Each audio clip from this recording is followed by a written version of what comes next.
Welcome, my name is Keith Simons. I'm a Bible teacher from England, and you're listening to the next in a series of talks on how to understand the King James Version of the Bible. Today we'll be looking at Psalm 84, going through it verse by verse and word for word, explaining the words and understanding their meaning.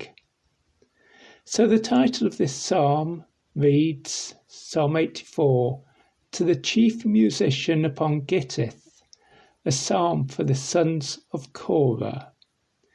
The chief musician was the official who was in charge of the worship of God at the temple and before that the tabernacle, the house of God.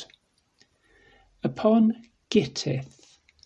This is a word taken from the Hebrew. The King James Version translators haven't attempted to translate it into English, but its meaning is well known.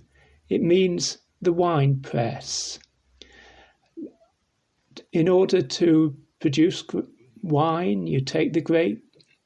In order to produce wine, you take the fruit called grapes and crush them.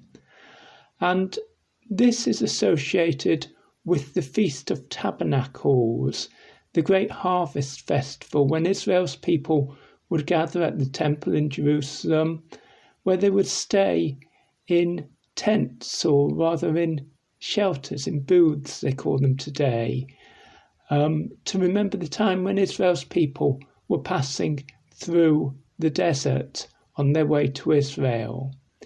And I mention that specifically because this does seem to be a psalm for that time of year.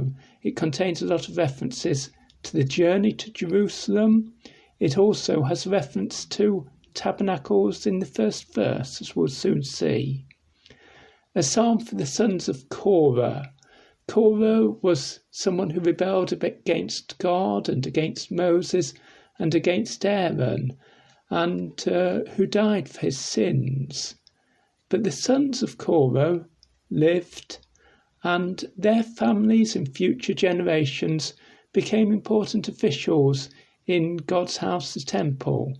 And so this psalm was for, or possibly by, the sons of Korah, by this family with this notable history. So verse 1 begins, How amiable are thy tabernacles, O Lord of hosts. How amiable, how lovable, how much I love your house, God. That's the meaning of it. I love your tabernacles. Tabernacles are tents, as we've already said. And this could be referring to Israel's tents pitched around the tent, which was the house of God, the original house of God that Moses built. Or it could be referring to the tents which were in the temple compound itself, not where the people were staying, but the tents which truly belonged to God. This verse calls to remembrance a very similar verse, Numbers 24:5, the prophecy of Balaam. Balaam looked and he saw Israel's people in their camp at the time of Moses, with their tents all around the tent which was the house of God, the tabernacle. And he said, Numbers 24:5, How goodly are thy tents, O Jacob, and thy tabernacles, O Israel. How amiable are thy tabernacles, writes the author of the psalm, O Lord of hosts. He's speaking to the Lord, to God of course, who is called by his title, the Lord of hosts. Hosts means armies. Here is the Lord, the God who commands the armies of heaven, the angels. And he also commands Israel's people, who are or were his army on earth. And so there they are in their tents, camped around God's tent, God's house in the centre. Verse 2. The writer of the psalm seems to be a long way away from the house of God, though. He's thinking about how lovely is the house of God. How wonderful it will be to be close to God. Yet he's far from there, and for that reason, verse 2, my soul longeth, yea, even fainteth for the courts of the Lord. My soul, my inner life, longeth, it desires. Yes, even faints. To faint means to grow weak, so weak that you fall. But the Hebrew word is even more emphatic than that. It says, I'm consumed. I'm totally taken up. I'm totally taken over. It seems the end of me because I so much desire to be at the courts of the Lord. The courts means the courtyards, the open spaces around the temple. The people and even the priests didn't go in to the tabernacle or the temple, the building or the tent, which was the house of God. They served God in the yards outside it, and those yards were called the courts. And that is where the author of our psalm was so eager to be. And it wasn't just his soul which desired this, but also my heart and my flesh crieth out for the living God. So his heart, deep inside himself, the life inside him, and his body too, even his body, tempted as it so often was to do wrong things, yet its true desire was for God who always lives. And there were those who got so much nearer than just the courts, the yards of the temple. Why, even the birds did so. Verse 3, yea, the sparrow hath found an house, and the swallow a nest for herself, where she may lay her young. Even thine altars, O Lord of hosts, my King and my God. Okay, so the temple was a place where sacrifices were taking place. The sacrifices were animals. That meant there was a lot of meat in the open air around the temple. And the various birds of prey and the scavengers, the big birds, the vultures and the eagles, would have tried to get that meat for themselves. And so the priests had to be very careful because that meat belonged to God. And so they needed to chase away those big birds. But the little birds, they were welcome there. The sparrows, which gathered round and which were eating little flies. Of course, there'd be a lot of flies where there was so much meat. And so the sparrows were welcome to come and take the flies. And they'd gather together in their family groups, and the priests would be pleased with them there. And the swallow. The swallow is a bird that flies high overhead. Again, it's taking insects for itself. You wouldn't normally see them come low, but here at the house of God, the swallow felt at home, so much at home that it could even build its nest, a nest for herself, where she may lay her young. Even thine altars. The altar was a place where the sacrifices were burned as a gift to God. Obviously, no bird is going to make a nest on an altar, especially as a fire on the altar at God's house burned constantly. So this is a word picture. It's a word picture for how the writer of this psalm desired to be like those birds which were so close to being in the presence of God, which could go so near and no one would chase them away. That is what he wanted for himself, to be close to God, because God, O Lord of hosts, was my King and my God. And so now he proclaims a blessing. Blessed are they that dwell in thy house. They will be still praising thee. Oh, it's true happiness to have a place, a permanent place in the house of God, not to be just a traveller who just goes there at these great festivals, but to constantly be praising God at his house. And with that, he ends the first part of the psalm with a pause. And the word Selah is a word of praise, but a word which expresses a pause in his psalm. Verse 5, he continues. He continues describing the journey to go to the house of God, to worship God at this special feast. Blessed is the man whose strength is in thee, in God, in whose heart are the ways of them.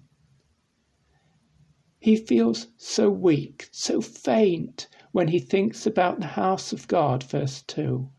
Yet he puts his strength in God. He looks to God for his strength. And happy is that person. Truly happy is that person. In his heart are the ways of them. The ways, the roads, the paths that lead to Jerusalem and to God's house. That is the journey he truly wishes to take. And what a blessing is on those who go that journey. Why, it is such a blessing that, verse 6, when they're passing through the valley of Baca, make it a well. The rain also filleth the pools. Baca is a word that means weeping. It maybe doesn't refer to people weeping.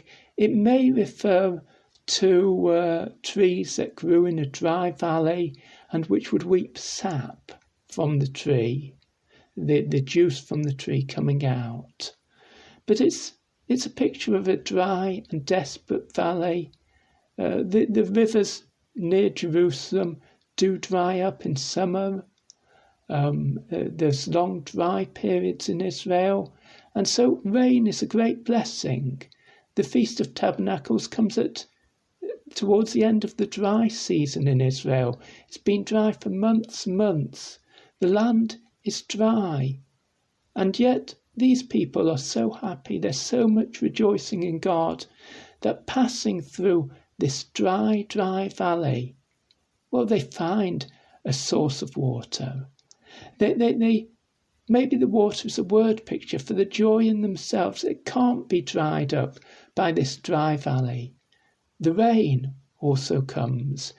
Rain is a special blessing at this time of year when it's so dry. There isn't much of it in Israel at this time of year. It's a special blessing. The words that are translated in the King James Bible, the pools here, is rather strange in the Hebrew language, the word that normally means a blessing. And I suppose the King James translators thought to themselves, well, what is the blessing for dry ground? Well, for the pools to be full. But the rain brings a blessing with it. Yes, God blesses these people who are on their journey to Jerusalem to worship before God. Verse 7, something extraordinary happens on their journey. They started out so weak, didn't they? Verse 2, my soul longeth, yea, even fainteth.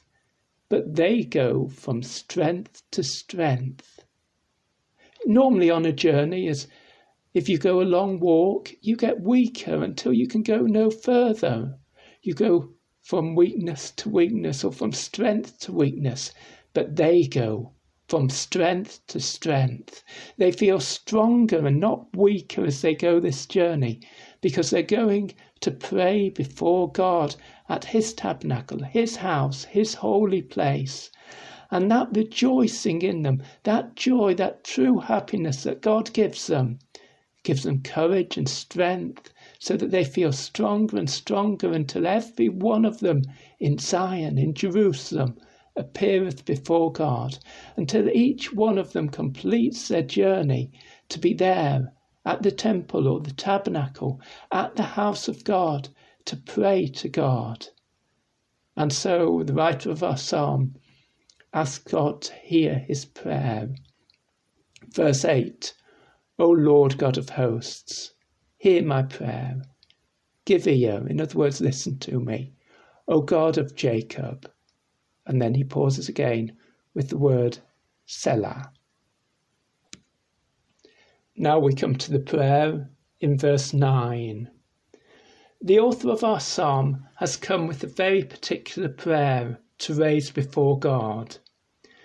And it seems that God's people are in a difficult situation at this time because he asks God to act in power.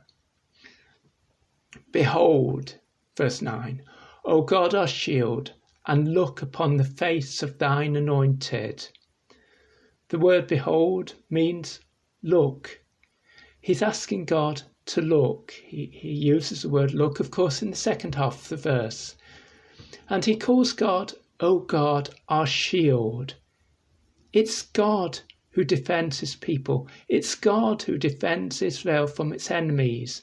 The shield is the board that a soldier would hold up in war to defend himself and to protect himself.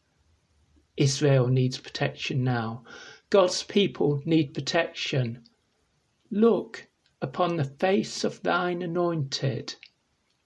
The anointed is, in the Hebrew language, the word that gives us the word Messiah, and in the Greek language, it's the word that gives us the word Christ. It was a title of Israel's kings. They were anointed, and that was a ceremony that set them apart, pouring oil on them. It set them apart to serve God with their special duty of being the king of God's people and the leader of God's armies, the hosts or armies of Israel on the earth who served God or whose duty was to serve God. And so when the author of our psalm prays to God, look upon the face of thine anointed, it's saying we're in a desperate situation, but we plead that we have your king among us. And probably the explanation of this is that this psalm is at a time of great difficulty, maybe during the time of King David. Some have suggested it's a time when David had to escape from Jerusalem, to escape from Absalom, his son, who wanted to kill him. And in that desperate situation, taken away from Jerusalem and taken away from the place where God had his house, this psalm seems very appropriate. And in the context of that, this prayer means, God, it's you who defends us, who defends our nation. David is your king, who you've appointed. Remember him. Act because of him. Act because of your promises to him, and bring us back to Jerusalem where we so much desire to be. Or if we take this as a prayer about the coming of Messiah, well, then it might mean, God, we have so many troubles in Israel, so many needs. Please remember your promise to send the Messiah, to send your perfect King and rescue us from our troubles, that we may worship before you and live as pleases you at your house, your temple, your tabernacle. Verse 10, for a day in thy courts is better than 1,000. In other words, 1,000 days elsewhere is nothing. I long so much to be in the house of God, or in the courtyards around the house of God. I want to be close to you, God. Even for a day, that would be better than spending ever so many days away from God, away from your house, away from the place where you are present. I had rather be a doorkeeper in the house of my God than to dwell in the tents of wickedness. Properly, a doorkeeper means the person responsible as a guard of the entrance to the temple. But in this passage, in the Hebrew, and maybe in the understanding of the King James translators, the real meaning is, I'd rather be the person who has a place just at the entrance, who can barely go into the house of God. I want to be as close as I can to God. So if I can only get as far as the entrance, that will be enough for me. That will be better than to dwell in tents of wickedness. For all the luxury that wicked people may have in their homes are temporary. But the tabernacle, the tent of God, is a house of God. It's a permanent place. That is where I long to live. Wicked people's wealth is temporary because They must die. If they don't lose their money sooner, they must die and they must lose everything. But if I have a place at the entrance to the house of God, well, that is a place which remains. That is something which continues to be valuable. On and on, verse 11. For the Lord God is a sun and shield. He's a sun, or like the sun, S-U-N. He gives us light and heat and warmth. He gives us what we need. He is so kind and so gracious to us, providing for us day after day after day, as well as being our shield, our defender. The Lord will give grace and glory. Grace means his kindness. Glory means what is truly good, what is truly valuable. The Lord will give grace and glory. He will provide for us what we truly need. He'll provide for us more than that. He'll provide for us beautiful things, valuable things. What is truly beautiful and precious, he will provide for us, because no good thing will he withhold from them that walk uprightly. So the good things that we desire are good things because we're walking uprightly in the right way. The word walk means the way that we live. We live in the right way. We desire what God considers to be truly good, and God provides for us that which is truly good. And so for that reason, the author of our psalm can conclude, O Lord of hosts, blessed or happy is the man that trusteth in thee. You know, if that person is not truly happy yet, if they don't feel happy, they will be truly happy because God is doing these wonderful things for them. God is changing around their situation. God is caring for them and providing for them. And just as that person truly desires to be close to God, God will give that to them, because no good thing will he withhold, no good thing will he refuse from them that walk uprightly, that live in the way that pleases him.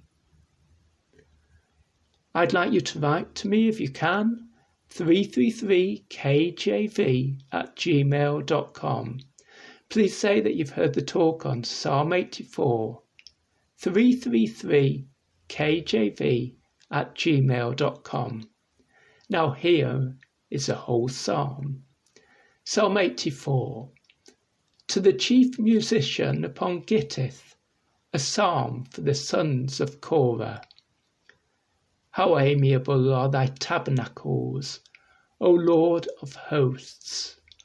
My soul longeth, yea, even fainteth for the courts of the Lord. My heart and my flesh crieth out for the living God. Yea, the sparrow hath found an house, and the swallow a nest for herself, where she may lay her young, even thine altars, O Lord of hosts, my King and my God.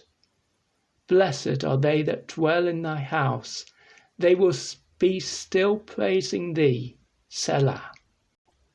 Blessed is the man whose strength is in thee, in whose heart are the ways of them, who passing through the valley of Baca make it a well, the rain also filleth the pools.